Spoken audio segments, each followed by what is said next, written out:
వాక్య వర్తమానం కొరకై పరిశుద్ధ గ్రంథముల నుండి అపోస్తలుడైన పౌలు గారు ఫిలిప్పీలకు రాసిన పత్రిక 4వ అధ్యాయము 11వ వచనం మనం ధ్యానించుకుందాం.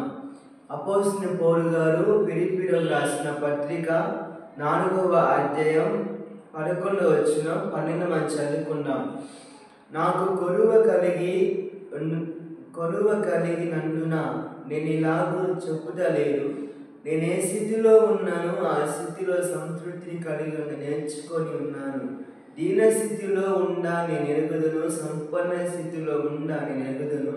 ప్రతి విషయములోనూ అన్ని కార్యములలోనూ కడుపు నిండుటకును, ఆకలి కొనుటకును, సమృద్ధి కలిగి ఉండుటకును, లేమిలో ఉండుటకును నేర్చుకొని ఉన్నాను. అపోస్తలుడైన పౌలు గారు జీవితంలో సేవా పరిచర్య విషయంలో తనకు దీనస్థితి అయినను సంపన్న స్థితి అయినా అది తెలుసు కనుక అది చెప్పుచున్న మాట ఏంటయ్యా అంటే మనం అతని నుంచి మనం కొన్ని విషయాలు నేర్చుకోగలుగుతున్నాం. అపోస్తలుడైన పౌలు గారు మనకు మాడిన ఆయన, సంఘానికి మాడిన అపోస్తలుడైన పౌలు గారు మాత్రమే. సంఘానికి మాదిరి అపోస్తలుడైన పౌలు గారు రాయబడింది.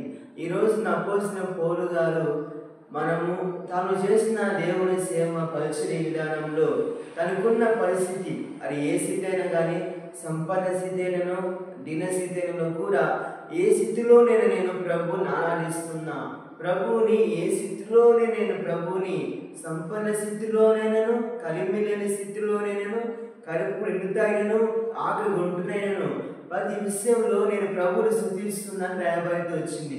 ఈరోజు అపోస్తలుడైన పౌలు గారు అంటున్న మాట ఏంటంటే నేను ఏ స్థితిలో ఉన్నాను ఆ స్థితిలో సంతృప్తిని కలిగి నేర్చుకుంటున్నాను రాయబడింది.